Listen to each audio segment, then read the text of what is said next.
El múltiplex a les 3:32. Aquest mes, com segurament ja sabeu, celebrem el 50 anys, el 50 aniversari del maig del 68, un moviment que des de París ha passat a la història pels seus eslògans: prohibir, prohibir, sigueu realistes, demaneu l'impossible. Bé, després de la Segona Guerra Mundial, aquell moviment va ser considerat la primera gran revolució ideològica del segle XX. Dimarts aquí al Múltiplex ja vàrem poder parlar amb una testimoni de maig del 68. Avui, però, 50 anys després, ens volem demanar quina és la seva herència. La resposta la té el nostre home dels pensaments, el nostre home del sapere aude, el periodista i filòleg clàssic Toni Gené. Com va? Hola, Toni. Molt benvingut. Vols fer una pregunta? Endavant, dispari. Vos hauria agradat viure aquell maig del 68? Indubtablement, clar que sí. O ja en vareu tenir prou amb el 15M? De cap manera, No. de cap manera. No se pot comparar, en van tenir sí. prou. No, per favor. No se pot comparar? Qualque cosa crec que sí. Qualque cosa. Una cosa sí. Hi ha molt de paral·lelisme. Sí. Però bé, mos hem de situar en aquella època, aquell any del 68, que... Perdona, i a tu? Perquè si mos fas aquesta pregunta vol dir que dubtes. Ben vist. Sí, tot el que sigui sortint al carrer i... no sé, perquè les informacions que mos arriben del maig del 68 és que va ser un maig molt festiu, no? Veurem si realment hi havia una necessitat. Li dona unes quantes voltes per dir una cosa que no vol dir en antena. Com que no ho vol dir... Hi havia una certa promiscuïtat sexual. Bé, benvinguda sigui. En tot cas, què va passar l'any 1968? Als Estats Units hi havia moltes protestes contra la guerra del Vietnam, que ja feia 15 anys que durava. Després a Txecoslovàquia va tenir lloc la primavera de Praga. Ja el polític reformista Alexander Dubček va voler imposar un sistema que se va batiar com de socialista de rostre humà, no? Però això no va agradar gens als soviètics i a l'agost hi varen enviar l'exèrcit. Que si has estat a Praga, allà ho expliquen molt bé, això. Sí, és una gran ciutat. Després, als Estats Units, Martin Luther King moria assassinat el mes d'abril. I 3 mesos després, el germà del president Kennedy, de Robert Kennedy, que també aspirava a la Casa Blanca, i ell era defensor de la minoria negra, no? I també, dia 25 d'abril, a Portugal, un grup de generals se van aixecar contra la dictadura de Salazar durant la famosa revolució dels clavells. I ho van fer esperonats per aquesta gran cançó.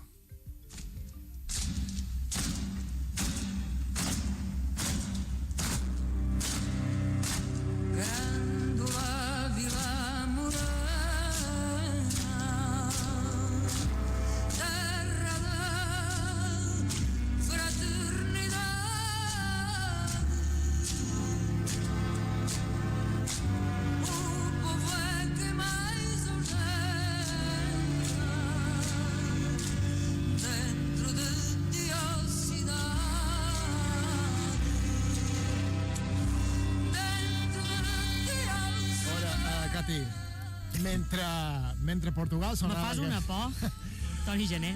Mentre a Portugal sonava aquesta cançó, sí? A Espanya què sonava? Una pregunta difícil aquesta, no en tenc ni idea. Sorprèn-me. Què se celebra aquest cap de setmana? Els Various Voices a Múnich? No. Eurovisió. Eurovisió. I allà, qui va guanyar l'any 68? No me diguis. Ni flaues. No, perquè si ara ho dic la posaràs. No la posaré. No la posaràs? No posaràs na Maciel? No, perquè no puc. No te crec, Toni Gené.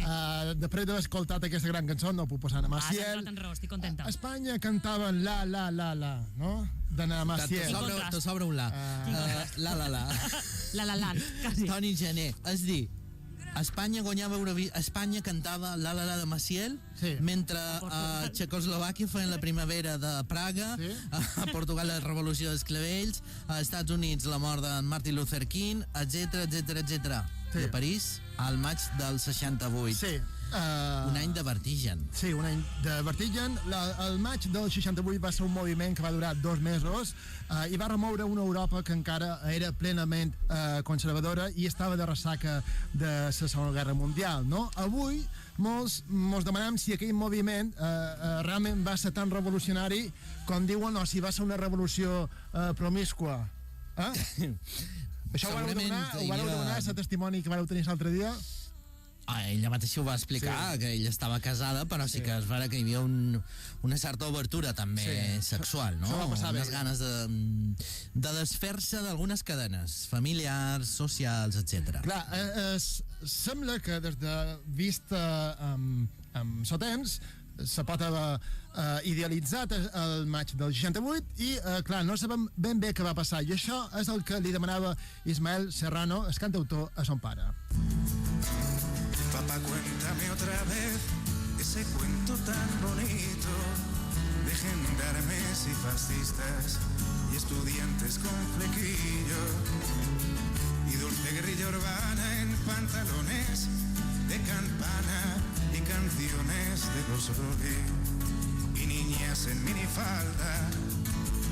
Papá, cuéntame otra vez todo lo que os divertisteis estropeando la vejez a oxidados dictadores. Mira, Toni Gené, cuéntame otra vez com va començar aquell maig del 68. Bé, el 1968 a França governava des de feia 10 anys el veterà general de Gaulle, no? un dels grans ídols nacionals. S'hi respirava un ambient molt rígid i opressor, i els protagonistes de la revolta van ser els universitaris, que hem de dir que eren una minoria dins la societat francesa d'aleshores. Eren gent de casa bona que se podien permetre el luxe d'estudiar 5 o 6 anys mentre els seus pares els mantenien, no? Però bé, tot i tenir una vida bastant fàcil, el mes de març, no abril, per març, els estudiants universitaris ja s'havien alçat contra la guerra del Vietnam, també havien fet sentir la seva veu contra l'augment de les taxes universitàries, però el punt d'inflexió va ser dia 21 de març de l'any 68. I què va passar en concret aquest dia? Va passar un fet que pot semblar trivial, no? A la Universitat de Nanterre, als afores de París, uns al·lots van ocupar la residència femenina, no? Ells reclamaven la lliure circulació de sexes, és a dir, volien que els al·lots poguessin entrar a les habitacions de les al·lotes, estaven cansats d'aquelles normes tan rígides i, clar, deien, nosaltres hem de poder fer una festa de pijama en les al·lotes. Clar. Ah, no? Home, és que avui en dia tampoc ho entenem, no? Que uns al·lots no puguin entrar físicament a una residència d'al·lotes, que encara passa, ho sabem, encara passa. I doncs això no va agradar, i també el rector se va acusar de tenir drogues, i a partir d'aquí se va iniciar el primer foc, perquè mos entenguem. O sigui, Toni, ara sí que ens has mort, que una de les gúspires del maig del 68, no del 69, que per no crear confusions, va ser el sexe. Sí, perquè què mou el món, Sergi? El sexe i els obès, i el poder. Això va moure el maig del 68, va ser la gota que va fer vessar el tassó, però els estudiants en realitat se varen voler rebel·lar contra el paternalisme autoritari que en aquells moments presidia la societat, no? La família, la feina, el sistema educatiu. Clar, en certa manera, aquells postulats estaven en sintonia amb els que ja estaven defensant els hippies a Califòrnia, no? La Universitat de Nanterre va ser tancada, i al cap d'un mes els estudiants varen ocupar la Universitat de la Sorbonne de París, i davant tothom aquells estudiants varen tenir mala reputació, no? Perquè ells estaven mal vistos perquè no volien obeir, no volien seguir el sistema, i clar, això és un tema que ja va cantar en el seu moment un dels grans cantautors de França. Qui és? Georges Brassens. Venga. Au village sans prétention, j'ai mauvaise réputation. Que je me démène ou que je reste quoi, je passe pour un je ne sais quoi. Je ne fais pourtant de tort à personne en suivant mon chemin de petit bonhomme. Mais les braves, j'en aime pas que l'on suive une autre route que non. El 3 de maig a la Universitat de la Sorbonne de París hi va haver 600 detinguts i centenars de ferits. Els partits polítics, fins i tot els partits comunistes... Toni, perdona, sí. Perdona l'interrupció, que no poden deslligar d'aquests fets del maig del 68 aquest desplegament policial que ens descrivia en detall la convidada d'aquesta setmana, testimoni, una illenca que va viure en persona aquells fets, perquè era allà, a París del 68, a Margarita Fernández de Castro. I comentava a l'entrevista que li havien recordat altres desplegaments policials que hem vist a casa nostra, no? Darrerament, sí senyor, Sí, efectivament. tot torna. I com dèiem, el partit polític, fins i tot els comunistes i també els sindicats estaven descol·locats perquè consideraven que aquells al·lots universitaris eren uns anarquistes, no? I bastava veure els seus eslògans, a veure quin vos agrada més. A veure, Dispara. més famós, prohibit, prohibir. Fantàstic. Està bé, no? Molt bé. Cap queixa. Però ara se li ha donat la volta, i el prohibir sempre per tot. Sí. Sí o no? Després, sigueu realistes, demaneu l'impossible. Aquesta està un poc cremadet ja, no? Sí. Ja Gastada. coelitza una mica. Una mica estrany, sota les llambordes, en castellà, adoquines, i a la platja. Aquí no sé què s'havien fumat, També hem de dir que la concepció de les drogues en aquell moment, Sí. tu mateix has dit, moviment hippie, Califòrnia, etc., no era la mateixa que tenim ara. Sí. Era més... Tenia més glamour, no? O no? Encara, diguem, no es coneixien els efectes sobre la salut, bàsicament, o el caràcter addictiu. Després, un altre eslògan. El tedi és contrarrevolucionari. M'agrada? Sí, no? Sí, senyor. Sí. Després sona el despertador. Primera humiliació del dia. Aquesta t'agrada a tu, Aquest és cursi. Cursi. La imaginació al poder. Molt bé. Està bé. Clar que sí. L'emancipació de l'home serà total o no serà? Aquesta sí que t'agrada. Sí, però bé, és massa ambiciosa, no?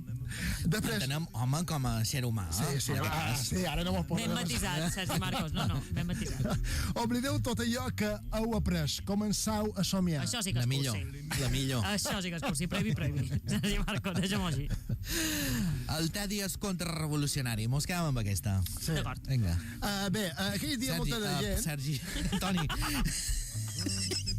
Toni Genés, que avui mos dus revolucionats. Sí, Amb aquests som, eslògans sí. s'ha de reconèixer que la imaginació al poder sí que l'aplicaven, eh? Sí. Molta imaginació. I de fet, aquell dia molta de gent va creure que una altra món era possible, no? Vos sona això, no? Però clar, la classe obrera mirava, ja ho hem dit, amb els ulls aquells joves que els consideraven utòpics i anarquistes, no? A cada casa hi va haver moltes tensions intergeneracionals, no? Són clàssiques aquestes tensions, no? Encara Sempre hi durarà. ha aquesta fricció entre pares i fills, no? És la fricció que varen poder veure en aquesta gran pel·lícula que Nakati sempre ha lloat, de M'ha Dreamers. sentit anomenar tantes vegades. Sí, per favor, Bertolucci. Què seria la teva vida sense Bertolucci? I tenim Bertolucci. aquest diàleg. Mis hijos creen que con sus manifestaciones y encierros y happenings, bueno, creen que con eso tendrán la posibilidad no solo de provocar a la sociedad, sino de transformarla. ¿Y qué sugieres? ¿Que despidan a Langlois y no hagamos nada? ¿Que deporten a inmigrantes y den palizas a estudiantes y nos quedemos mirando? Yo solo digo que un poco de lucidez no estaría de más. O sea, ¿que todos se equivocan menos tú? ¿En Francia? ¿En Italia? ¿En Alemania? ¿En América? Escúchame, Teo, antes de cambiar el mundo tienes que saber que tú también formas parte de él. No se puede juzgar mirando desde fuera. Pues eso es lo que haces tú. Te has negado a firmar una petición en contra de la guerra de Vietnam. Los poetas no las firman, firman poemas. Una petición es un poema. Bé, hi ha un clàssic, no?, aquesta discussió. Molt gràfic aquest fragment de la pel·lícula The Dreamers, Els somiadors de Bertolucci, l'any 2003. Aquells joves utòpics varen ser molt criticats, no només a casa seva, no? Hi ha una frase que il·lustra molt bé aquest menyspreu que generaven, no? La va dir un dramaturg romanès quan el se va veure pel balcó de casa seva. Atenció, va dir, per allà van els futurs notaris. Sí, senyor. Sí. No s'equivocava? És que Notaris. Toni Gené, per ventura, que algun d'aquests joves utòpics ho ha acabat sent. Sí, Notari, entre d'altres. Com els Precisament. antics hippies, o no? Hi ha de tot, no? Mira, avui hi ha hippies que aquí són empresaris nàutics, per posar un exemple, grans empresaris. Bé, varen ser criticats, però les vagues que varen convocar, a poc varen ser multitudinàries, varen aconseguir paralitzar tot França i sindicats finalment se varen sumar en aquell moviment que tant havien criticat, no? I varen aprofitar l'ocasió per fer valer les seves reivindicacions salarials. I ho varen aconseguir, perquè el president de Gaulle, que en un primer moment no havia donat importància en aquell moviment, finalment va moure fitxa perquè en el barri llatí de París va ser molt problemàtic perquè s'hi van cremar cotxos, s'hi van aixecar barricades i disturbis. Sí, de fet, ens ho explicava també aquest dimecres na Margarita, testimoni de maig del 68, que el centre de París es va convertir en un autèntic polvorí. Sí. I dia 24 de maig hi va haver 2 primers morts, un estudiant i un policia.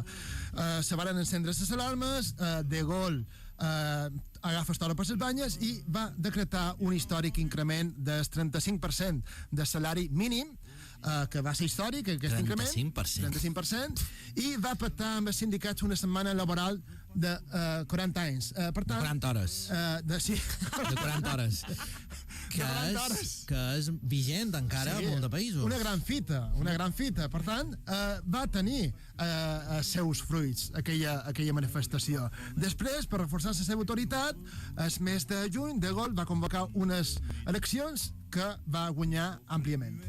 Per tant, una mica engoleixen els sindicats de classe o els sindicats tradicionals establerts aquest moviment, no? Sí, Se n'aprofiten una mica. Sí. Després d'aquesta victòria de Gaulle, després d'aquest cop d'autoritat, les protestes van acabar, Toni? Bé, això va passar al juny, i què passa el mes de juny? Hi ha exàmens, els universitaris se varen haver de posar a estudiar, això és així, és una realitat, perquè no volien que seus pares els renyassin.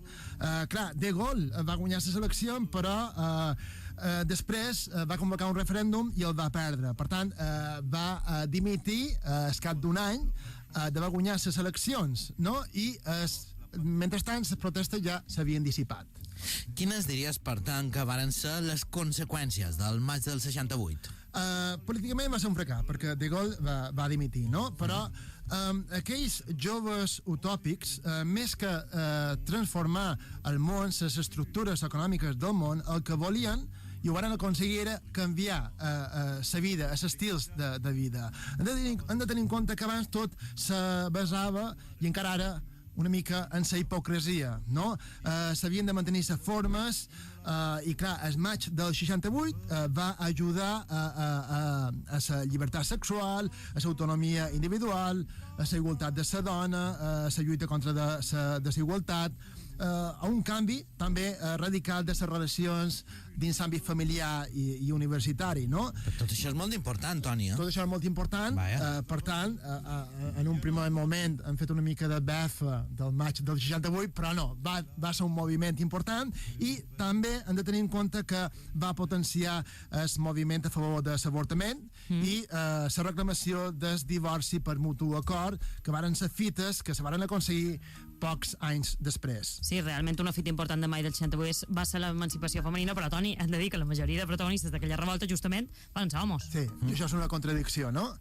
La dona va tenir un paper actiu a les assemblees, però els analistes diuen que mentre els homes discutien, elles feien el cafè.